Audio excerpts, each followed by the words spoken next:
jiital suñu kàddu du nuyu mbooloo mi ñu fi teew ñëpp du si jiital monsieur le sous-préfet de l'arrondissement de Thiès Nord suñu frère suñu xarit monsieur Abdoul Sy du nuyu bu baax les honorables délégués de quartier qui composent la commune de Thiès Nord. Donc dans la commune de Thiès Nord nous avons 19 quartiers officiels et tey quartier yëpp seeni délégués teew nañ fi donc ñu ngi leen di jox seen wàccuwaay du nuyu les adjoints au maire du conseil municipal de la commune de Thiès Nord, les honorables conseillers et conseillères de la commune de Thiès Nord, l'administration à sa tête le secrétaire municipal Mor Coulibaly ñu ngi leen di nuyu, mais également nos distingués invités muy ñu nga xam ni parce que kenn wumpale ko que ni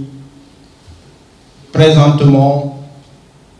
nous avons une majorité présidentielle et que tey cette majorité présidentielle est bien présente dans la salle.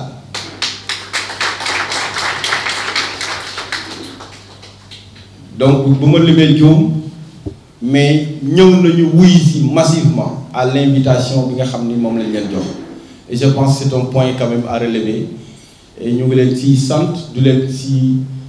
gërëm bu baax a baax mais également les jeunes qui sont venus aussi xam nga tey journée bi dafa xaw a xat am nañu suñu mbokk chrétiens yi tey mooy seen fête moo tax madame le maire Christine Leya gisuñu ko ak ñeneen ñu nga xam ni ay yitte jamono gi moo leen téye mais en fait on a tenu quand même à vous offrir cette belle retrouvaille pour au moins un partage. Mais également mënuma continuer sans remercier et saluer chaleureusement le gérant de l'hôtel Complexe Nice Time, mon ami, mon frère Moussa Ndaw. Il est mun naa ni tey il fait la fierté parce que fu ma fi nga xam ni foofu la investir muy l'hôtellerie bu ngeen ko xoolee dans le Sénégal et particulièrement à Thiès sénégalais bon teint nekku si parce que c'est des Libanais ñoo yore hôtel yi mais moom il n'est pas il est né en France, il a grandi en France, mais c'est un sénégalais bon teint mi ne lu ma xam à l'extérieur dama koy indi ci samay origine def donc moo tax en tant que collectivité locale am nañu cette obligation morale de l'accompagner. ñu ngi lay ñaanal parce que tey cette belle salle fait la fierté de la commune de Thiès Nord et nous soyez en remerciés infiniment. tey nag fête nationale la suñu fête indépendance ñu décidé woon fête ko à notre manière jàpp nañu ni c'est vrai au niveau supérieur défilé amul mais nous avons pensé en tant que collectivité locale de fêter ça dans la plus grande sobriété mais aussi profiter aussi parce que nous avons été portés à la tête de cette commune de Thiès Nord le 22 juillet 2014 c'est vrai xaw nañoo yàgg parce que 5 ans rek la ñu waroon def ñu demaat mais du suñu vouloir donc c'est des contextes et je pense que maintenant les dates bien la date de ces élections déjà est connue et coow waratul am parce que entre décembre ak février franchement ñun ak opposition bi mun nañ cee jubóo parce que fin décembre ak 22 février moom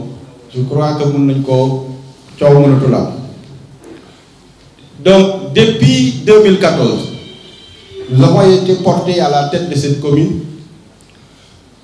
pour jéem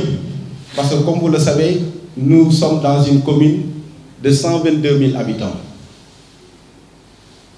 La seule source bi nga xam ni foofu la ñuy tirer suñuy recette principalement c'est le marché central mais le marché central aussi c'est un quartier moo tax ñu bëri xamuñu ko c'est le quartier de Escale Nord qui est un quartier officiel en fait en vérité le marché central c'est le général de Gaulle et les 4 îlots yeneen ñi ay kër la ñu am seen boutique mais ku xamul da ngay jàpp tout le quartier moo nekk le marché central et que ñun en tant que commune on intervient uniquement sur les cantines qui se situent au niveau de l'avenue Général de Gaulle au niveau de l'îlot A, B, C, D. C'est ça le marché central. Donc vous comprenez aisément les difficultés, les contraintes financières objectives auxquelles nous sommes confrontés. Depuis que j'ai été, c'est cette année-là que la commune Thiès Nord a franchi la barre des 500 millions de recettes. Waaw, mais sinon on tournait autour de 400 millions. Mais aussi gars yi am na ñoo xam ne dañuy jël rek calcul comme ni ñu koy defee président Macky Sall 4000 milliards 5 ans ça te fait tant de milliards lan nga liggéey. Moi je pense que c'est une confusion grave. Il faut ñu mun a lire les budgets. Quand on dit 400 millions, mais 75% de ce budget-là, dañ ko destiné au fonctionnement. Les salaires, kan moo koy li la commune Thiès Nord porte une masse salariale de plus de 200 millions par an, sans compter le fonctionnement. Donc, vous avez vu que l'investissement est des outils. Mais malgré ça, nous avons essayé. Et vous allez voir dans le plus reportage qu'on va vous proposer, li nga xam ni jéego yu nga xam ni def nañ ko doyul nag mais foofu aussi dañuy remercier le président de la République monsieur Macky Sall avec son programme PACASEN parce que PACASEN bi ba mu ñëwee 2019 si la commune yi nga xam ne ñoom ñoo concerné par le PACASEN nooy ba mën a liggéey parce que 2019 ñun 2015 ba may ñëw 2014 les fonds de concours est tourné autour de 14 millions tey le président Macky Sall yóbbu na ko 60 millions fonds de concours PACASEN bi on n'avait rien du tout en 2019 on a reçu 81 millions de fonds de concours 2020 on a reçu 187 millions fonds de concours et loolu nag nit nag loo amul woon boo ko amee da ngay gërëm ko def et loolu moo tax ñuy wax ñun en tant que réew mi nous avons fait l'option d'une opposition participative mënoon nañu parce que ñaari opposition moo am une opposition radicale kii jiit bi nga xam ni moom critique rek na dëkk bi tàkk Ablaye Wade de 74 la créé PDS ba dans les années 90 opposition radicale rek la doon def élection pare ñu génn taal dëkk bi amulu ko benn njëriñ c'est dans les années 90 qu'il a accepté l'entrisme mais 90 2000 mu jël pouvoir bi comme ça c'est une opposition responsable. Nous avons vu avec le contexte que 2004 ba 2020 pratiquement nous avons opté une opposition radicale taxaw ci biti di critiquer di wax mais contexte day toll fu nga xam ni da ngay am responsabilité ci sa réew et nous avons opté pour l'opposition participative et lu xew événement yi nga xam ni ñoo xew mais bu ñu bokkoon ci opposition bi tey le président Idrissa serait comptable des morts des maisons brûlées des pertes d'emploi parce que loolu mooy opposition radicale nañu génn taal kër yi semer la terreur loolu ñun nga xam ne xam nañu état xam nañu contexte sous-régional international kenn duñ ci gis et loolu moo tax nous saluons la sagesse et la vision du président Idrissa d'accepter la main tendue du président Macky Sall loolu si ubbi la woon rek du ma sori ñi ngi ñaanal ñëpp si à partir d'aujourd'hui li nga xam ni moo lëmbe woon réew mi mbas mi te jógewu fi c'est vrai que ba léegi y a une légèreté dans notre comportement à commencer par moi-même bon parce que man masque yi moom damay xaw a sonal mais c'est une obligation parce que mbir maa ngi fi vaccin bi doyagul il faut que le seul moyen de se prémunir mooy ñu respecter les gestes de barrière mais yëgul ñaanal ñi fi teew seeni mbokk seeni xarit yàlla làq leen fu yàq eggul yàlla dolli yokk sutura bi def ci poche ci jigéen ñi xaalis def ci poche góor yi xaalis je vous remercie. Souhaiter, nous sommes en période de prière, une semaine sainte. Je voudrais donc souhaiter une bonne fête de Pâques à la communauté chrétienne de Thiès-Nord. Alors, Monsieur le maire de la commune de Thiès-Nord, Mesdames, Messieurs les adjoints au maire, Mesdames, Messieurs les conseillers municipaux, Mesdames, Messieurs les chefs de service, Messieurs les délégués de quartier, Mesdames, Messieurs, distingués invités. C'est avec beaucoup de plaisir et de fierté que nous célébrons aujourd'hui le 61e anniversaire de notre accession à la souveraineté internationale. J'éprouve à cet instant précis un sentiment de fierté. Fierté d'être sénégalais, mais fierté également d'appartenir à ce grand peuple sénégalais avec un même but et une même foi. Et je pense que c'est ce même sentiment de fierté qui doit aujourd'hui nous animer tous. N'eût été, vous l'avez dit, Monsieur le maire, cette pandémie liée au Covid-19, très certainement, nous nous serions tous rassemblés à la place de la nation ou à la place plutôt du président Mamadou Dia pour fêter, mais également célébrer, communier et réitérer notre commun vouloir de vivre ensemble pour justement un Sénégal émergent. Mais hélas, cette pandémie est toujours dans nos murs. Souhaitons justement que l'année prochaine, la célébration de notre 62e anniversaire soit organisée sur toute l'étendue du territoire national avec toutes les formalités requises, mais également avec toutes les forces vives de ce pays. Que ce souhait soit exaucé. Évoquant la pandémie, justement, Monsieur le maire, vous l'avez dit tout à l'heure, nous constatons encore, ici, encore dans la salle, vous l'avez dit,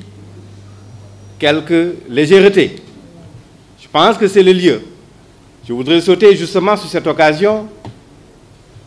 pour, encore une fois, sensibiliser, rappeler à la population que cette pandémie est encore dans nos murs. Je l'ai dit tout à l'heure dans mes propos liminaires, si aujourd'hui, la célébration de notre 61e anniversaire est organisée dans un cadre sobre, c'est parce que cette pandémie est encore là. Et nous pensons, nous souhaitons en tout cas à l'avenir fêter justement notre indépendance autrement. Prier également pour le repos de ceux-là, le repos, n'est-ce pas, en paix, de l'âme de tous ceux qui sont décédés du Covid-19. Cette cérémonie nous donne l'occasion, mesdames, messieurs, distingués invités, encore une fois de plus, d'inviter les populations justement à ces mesures barrières, notamment le port du masque. Je voudrais inviter les populations aussi à se faire vacciner, car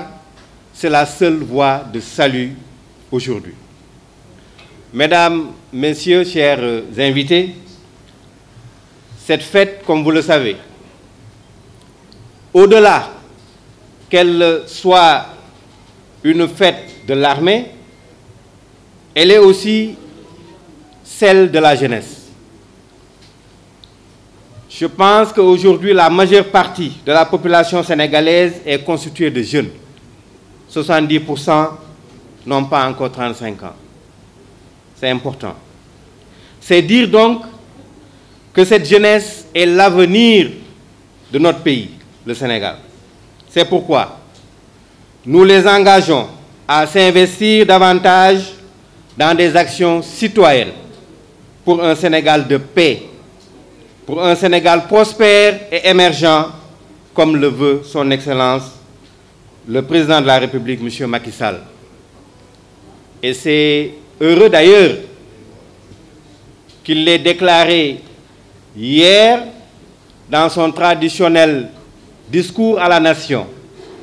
Je pense que nous tous, nous avons suivi ce discours extrêmement important pour le pays. 80 milliards, je pense bien, vont être injectés très prochainement, au mois de mai, à l'endroit de cette jeunesse, avec plus de 65 000 emplois.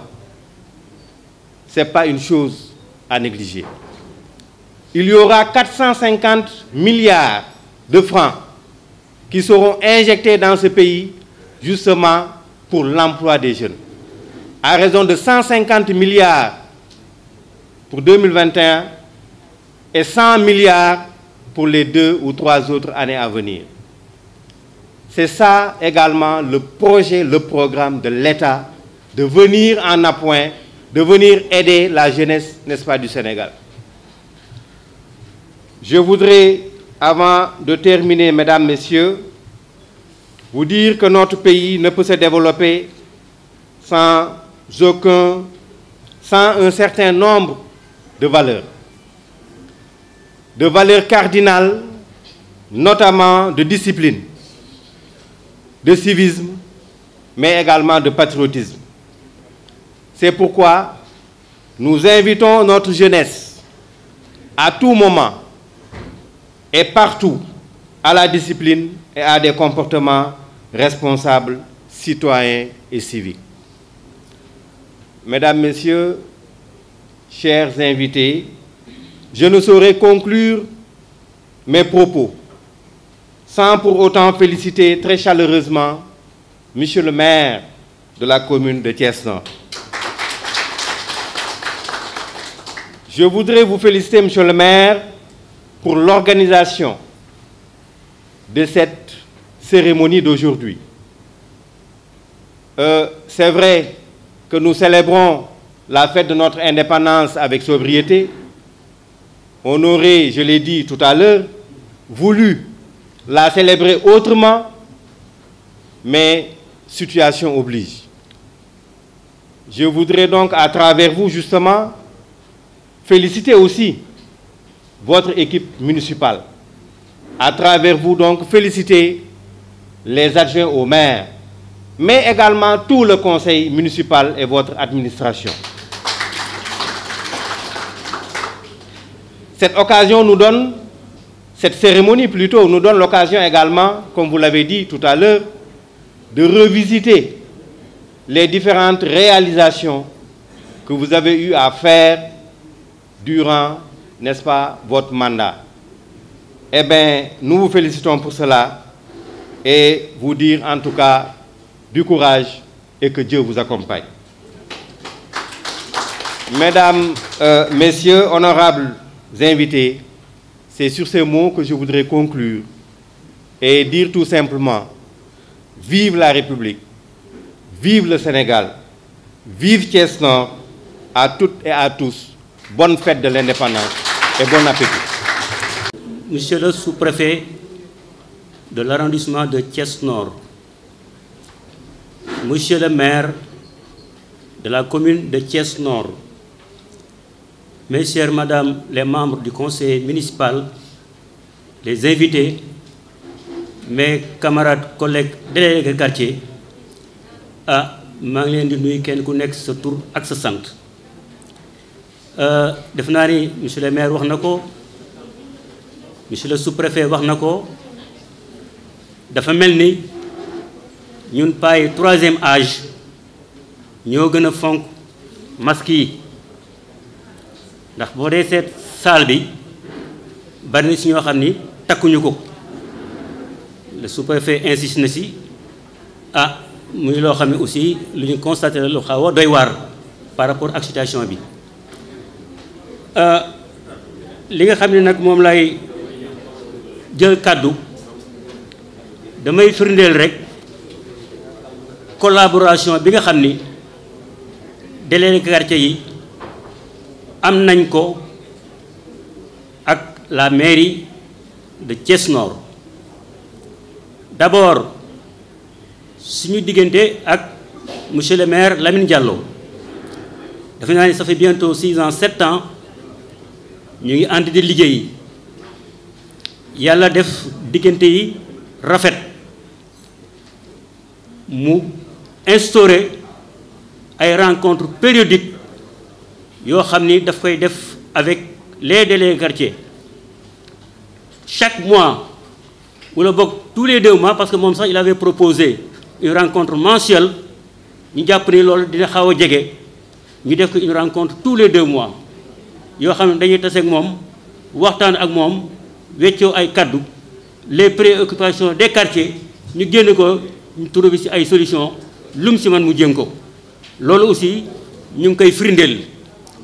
ñi nga xam ne teew nañu fii. di rafetlu aussi suñu collaboration ak les membres du conseil municipal. amuñu benn jafe-jafe ak ñoom bu ñu tasee vraiment le climat est un climat serein. loolu aussi occasion la pour ñun ñu wax ko. di firndeel aussi suñu relation ak le secrétaire municipal qui entre autres reste est le bras droit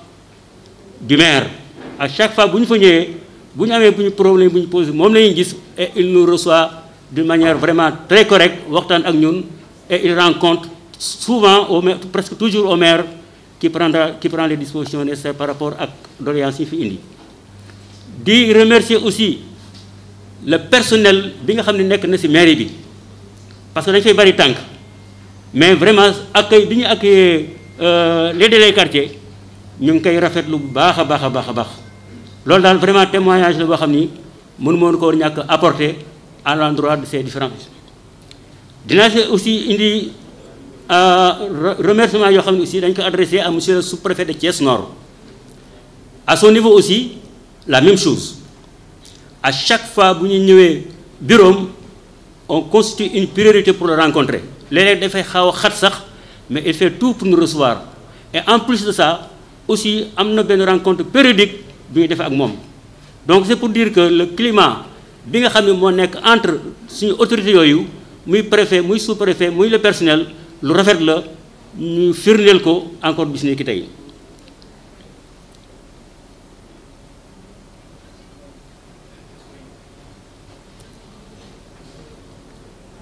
léegi rek li ci des mooy ñaan suñu borom le maire li nga xam ni sumb na ko ci biir quartier yi yàlla may ko kattan ak doole mu àggale ko au bénéfice des populations. di ñaan aussi que année bu bees bii muy 2021 que cette année soit l'année boo xam ne dafa am instabilité jamais connu depuis l'indépendance ba léegi yàlla na yàlla def 2021 ñu dund loolu yàlla na yàlla def aussi 2021 dans un bref délai lii nga xam ne moo jaaxal ni muy pandémie bi yàlla jële ko fi dans les meilleurs délais yàlla mën na ko yàlla na ko yàlla def ah xam naa ni nag ay kàddu yu mel noonu rek laa woon a yëkkati di ko rafetlu li nga xam ne ànd bi nga xam ne ànd nañ ko di ko liggéey ak yéene bi nga xam ne aussi autorité am nañ ko ñu firndeel leen ko yàlla li si yàlla jàppale képp ku fi teew yàlla yàlla defal wér ak wér-gu-yaram yàlla yàlla suñu le président de la République image yi mu am ak li mu am si yéene nañ ko ànd ak moom fóot xol yi incha allah yàlla mën a def 2021 bala ma àggum sëriñ si wax nañ ko yàlla def si sutura maa ngi leen di jéggalu si kàddu yi wasalaam